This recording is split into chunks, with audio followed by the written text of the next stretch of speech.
sermon series, you're going to put, what is revival? What is revival? And then next to that, you're going to put, the lost are found. The lost are found. So look to the person next to you and say, the lost are found. The lost are what? The lost are what? The lost are... Ooh, that was weak. We're going to have to get better at that.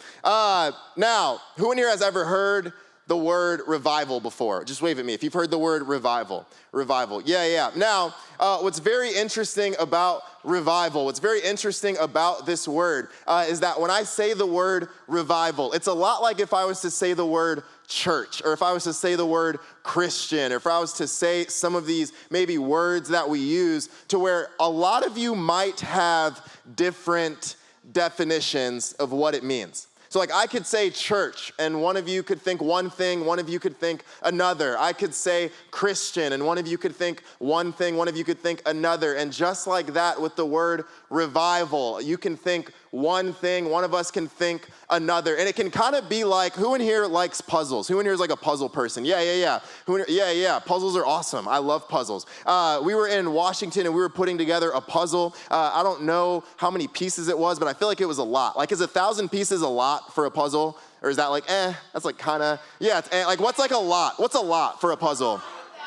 2,000. I hear 5,000. Do I get 5,000? What else? 5,000. 10,000. 100,000. I don't even know if they make puzzles with that many pieces. Oh, they don't? Okay. 1,000,000 pieces. There's just a ton. But there was a ton of pieces. Now, what's interesting about a puzzle, what's very interesting about a puzzle is that you honestly look more at the picture than you do at the pieces. Like, have you noticed that? Like, a lot of time, you spend a lot of time looking at the picture. Like, where does this go? Where does this at? But what's very, very interesting is, could you imagine if like, who in here said they like puzzles? Wave at me again. Imagine if I was like, hey, for youth, we brought a puzzle, and I just dumped all the pieces out on the table and was like, put it together. That would be very, very frustrating. You would be like, what is going on? And I never gave you the picture. I never told you what it was supposed to look like. Like, imagine it, like some of us would be putting pictures together, like, I think it's this. And some of other people over here would be putting pictures together, like, I think that it's that. Like, I'm not really sure, but that's exactly what happens when we talk about words like revival, when we talk about words like church, is that a lot of times we can think that we're putting something together. But what's very, very dangerous is if we all aren't on the same page, what we'll end up with is a bunch of pieces that don't really fit and that won't really have a clear picture.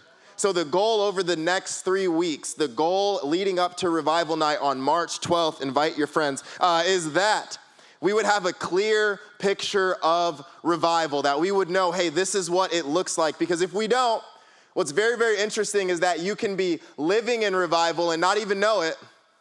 But you could also think you're living in revival and not be.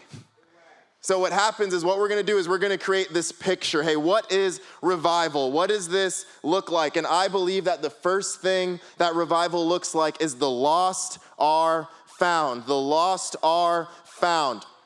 And we're going to start by reading this story in the Bible. And there's this story in the Bible where Jesus is kind of hanging out with people that the world and the Christians don't really think he should hang around.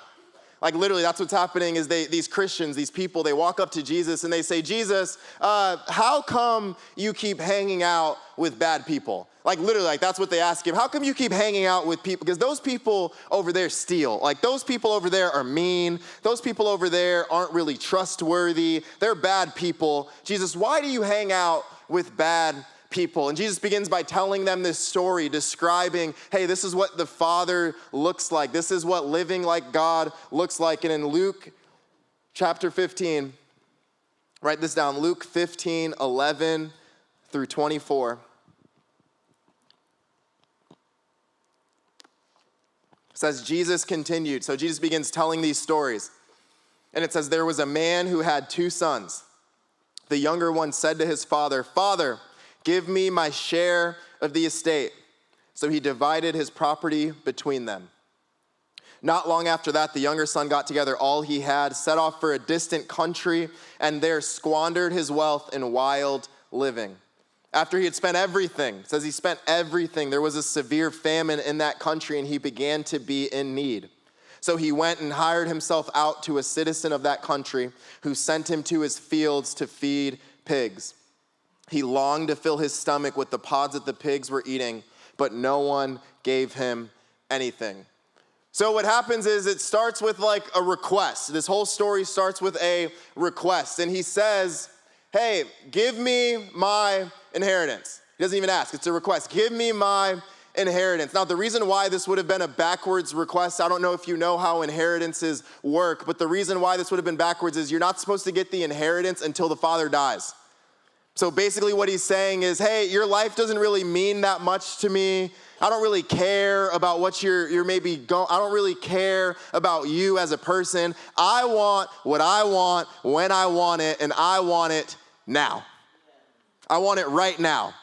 And when I think about the times that I'm talking to students, and when they're going through a hard time, and when they're dealing with things, and they've maybe made decisions that they were not proud of, a lot of times it's rooted in, I want what I want when I want it, and I want it now.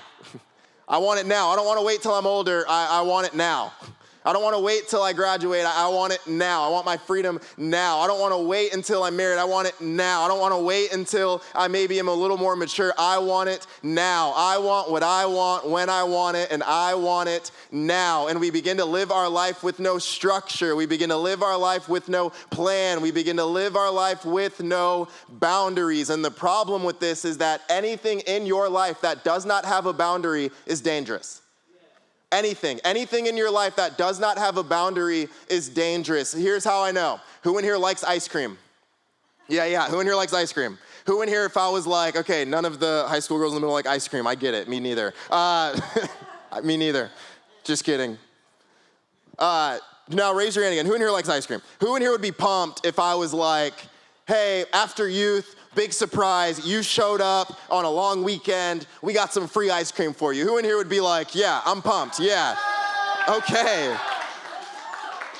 We don't, but if we did, you would be very, very excited. Now, who in here would be just as excited if I was like, hey, if you eat ice cream with us tonight, you have to only eat ice cream for the next 2 months? Okay, like 3 of us, and everyone's like, huh? Like there's 2 of us who like got a sweet tooth. Like we're like, we don't care about cavities, ice cream. And like the rest of us are like, no, that's weird. Like I'm not down. I'm not down for that. Give me more food. Why? Because anything in your life that does not have boundaries is dangerous. Even something as amazing as ice cream. Something as good as ice cream, if it does not have the right boundaries around it, it is very, very dangerous. So my first point tonight, we're going to talk about 2 reasons why that I think lost people live. 2 ways that I think lost people live. And the first one is this: lost people live without boundaries. Lost people live without boundaries. How do we know this? Because the son, the first thing he gets what he wants. The Bible says he spends everything.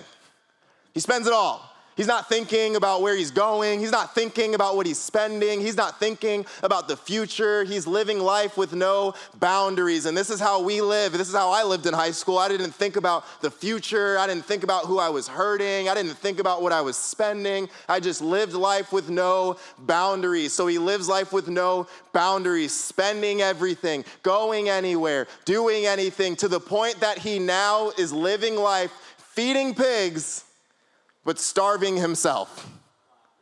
It's this interesting thing to where he's literally feeding these pigs, and it says that he longed for even the food that the pigs were eating, but no one gave him anything. He lives his life feeding pigs, but starving himself. When you live life with no boundaries, what you end up finding out is that you'll give the world everything, but not really get a lot back.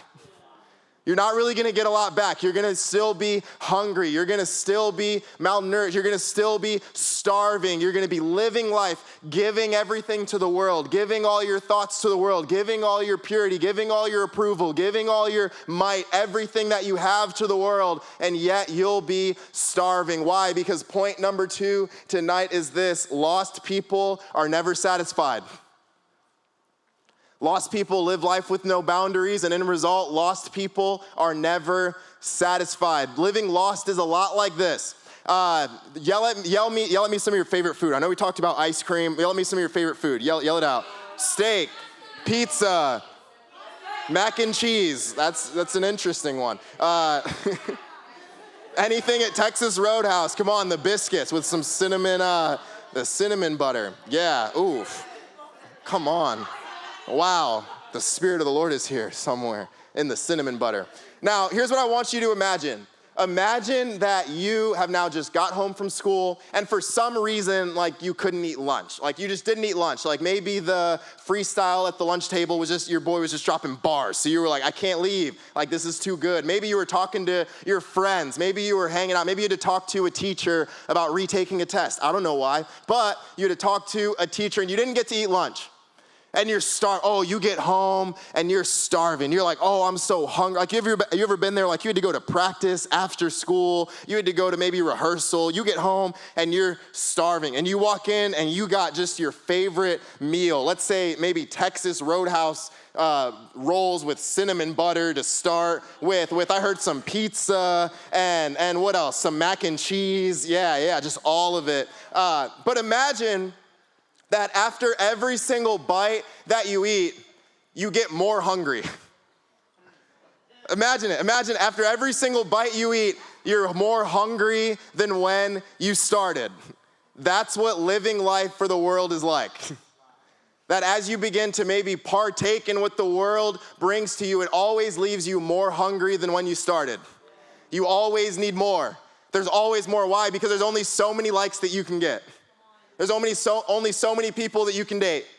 There's only so many sports or maybe musicals you can do in order to fulfill your security. Lost people live with no boundaries, but lost people are also never satisfied. Do you find yourself hungry? That's what I love. The biggest thing that we see about the son is that he was hungry. It doesn't tell us a lot about his condition other than hunger. It says he was hungry. He even says, and we're going to read it, but he says, oh, don't even the people in my father's house have more food? He's thinking about food. He's hungry. He's hangry. Like, he's literally hungry, living for the world, even though he's given it everything. Why? Because lost people live with no boundaries, and lost people are never satisfied. So what happens when you're found? Because it's one thing for me to sit up here, and I'm sure it wouldn't take a lot of us a long time to be like, man, I'm lost. like it takes about 2 seconds for me to be like, oh man, yep, I'm lost. Oh, I thought I was found. Nope, still lost. So what happens when we're found? And I want to invite the strings up, and we're going to close tonight. What happens when we're found? So we talked about what happens when you're lost, but what happens when you're found? It says, when he came to his senses, he said, how many of my father's hired servants have food to spare? And here I am starving to death. I will set out and go back to my father and say to him, Father, I've sinned against heaven and against you. I'm no longer worthy to be called your son. Make me like one of your hired servants. So he got up and went to his father. But while he was still a long way off, his father saw him and was filled with compassion for him. He ran to his son, threw his arms around him, and kissed him. The son said to him, Father, I've sinned against heaven and against you. I'm no longer worthy to be called your son. But the father said to his servants, quick, bring the best robe and put it on him. Put a ring on his fingers, sandals on his feet. Bring the fattened calf and kill it. Let's have a feast and celebrate. For this son of mine was dead and is alive again. He was lost and is found. Come on, we can clap for that tonight. The lost are found. The lost are found. I want you to imagine for a second, Valentine's Day just passed. I want you to imagine that one of your friends was like about to set you up on a blind date. All right, one of your friends about to set you up on a blind date, like, hey, I have someone perfect for you. I got someone that's perfect, and you get there. Let's say they're gonna meet you at the movies. They're gonna meet you at the movies, and you're there, and you're gonna see a movie, and you're waiting, and they say, oh, they're here, they're sitting in this section, and you walk over, and it's like the perfect person, and you're like, oh, it's exactly who I thought it would be. Like, it's your crush, and it's this moment, and you live happily ever after, and it's beautiful. But let's imagine for a second that your friend texts you and they're like, hey, I have a blind date for you. And you're like, oh my gosh, I'm so excited. And you put on that outfit. Like, we all have that outfit. We can be real. We all have that outfit. And it's like, oh, if I know which outfit to wear. I know what shoes to put with it, like that outfit. And you show up to the movies and they're like, oh, they're sitting in this section, and you go to that section and the person sitting there is like your ex. Yeah. How we would be like, whoa, I didn't put my outfit on for this. Like, what are we doing here? You'd be a little frustrated. You would be a little concerned. You would be a little thrown off. Like, whoa, what is going on? And the question that I want to ask you tonight is, how do you think God sees you when you walk in the room? How do you think he sees you when you walk in the room? Because the Bible tells us that the Father saw him and had compassion on him. It says he saw him and he had compassion on him. A lot of us think when God sees us, he has anger on him. When he sees him, he judged him. When he sees him, he was frustrated. When he sees him, he was upset. But the Bible says that he saw him and he had compassion for him. That he didn't look at him and say, oh, what are you doing? You're dirty. You don't have shoes on. You smell like pigs. Like this, what are you even thinking? How could you? But it says he saw him and had compassion on him. What is going on? That's not the condition that you left in. That's not the condition that I had planned for you. And the Bible says that he gives in some things. So what happens when you're found? What happens when you're found by God? The first one is God welcomes you. Write that down. God welcomes you. How do I know that he welcomes him? Because it says that he gave him some items. What you have to know about these items is they're very symbolic. It says he gave him a robe and some sandals. This is really important to understand tonight. The reason why he gave him sandals is because the only people that don't wear shoes in the house are the people that work for the Father. They're the only people. Family members don't wear shoes. Family members wear shoes. Sons wear shoes. Daughters wear shoes. So what he's saying is, hey, I know you thought you were gonna come back here to work, but you're actually coming back here to be a son. Today, I know that you thought you were coming back here to work for me, but you're actually coming back here to live with me. And what you have to understand about coming back to God is that you do not come back to God to work for God. You come back to have a relationship with God. You come back to commune with God. You come back to enjoy God. Because some of us think, oh, when I go to church, I've been away from church for a long time. Oh, I gotta get back. I hear people say it all the time. I gotta get back right with God. Oh, I gotta do this, I gotta do that, I gotta do that. No, he said, you are not here to be a servant. You are here to be a son. You are here to be a child. You are here to be a daughter. You are welcomed by the Father. And the second thing that happens is he restores you. What you have to know is the third item that he gives him, and we read it, the third item he gives him is a ring. But this ring is very important. This is not just a random ring. This is not just a ring that he just found, but it says bring him a signet ring. That's the type of ring that he gives him, is he gives him a signet ring. Now this has a lot of symbolism. It means like the Father, it means that he's the Son, but what it also means is that he now can buy things on behalf of the family. So it'd be like him giving him his credit card, like, hey, here's my credit card. Now what's very interesting is what's the thing that he asked for? He asked for money, and he lost it. He was given money and he lost it, and what's the first thing that his father gives him back? Money. Why? Because what happens when you come home to the Father is that he has a way of restoring everything that you lost while you were living for the world. Have you lost your purity in that relationship? God can make you pure again. Have you lost your confidence living for social media? God can give you confidence again. Have you lost your security, maybe living life for the world? God can give you security again, and hope again, and life again, and peace again. He can restore everything that you lost. And what I love about this entire story is he does it while he was a long way off. It says he was a long way off, a great distance. Are you far from God? Are you a great distance from God tonight? Praise God, you're not the one that has to travel it. But what does it say? The Father met him there while he was a long way off. He met him in his sin. He met him in his dirt. He met him while he was still smelling like pigs, and hugged him and kissed him and said, thank God my son is home. Thank God the lost are found. Thank God, let's celebrate. Let's get the fattened calf, the good calf. Let's get a good meal. The Texas Roadhouse cinnamon rolls. Let's do whatever we got to do. The lost have been found. So why does this matter? Why does this matter tonight? The reason why is because there's an important part of the story. Because a lot of times we can read this and we can think, okay, all of the responsibility is on God, but there's an important part of the story that I need all of you to understand, and this is the last thing that we're gonna say, and then we're gonna close tonight. It's this moment, and it says that the son got up and went to the father. It says he came to his senses. What am I doing? Why am I living life like this? Why am I thinking this way? Why am I operating this way? Why am I making these decisions? He comes to his senses. He realizes how lost he is, and then what does he do? He gets up and he goes to the Father. Can I encourage you tonight? The difference between you being lost and the difference between you being found is not based off the distance that you went from God, but it's based off, are you willing to get up and go to the Father? It's based on, will you willing to stand up and go to the Father?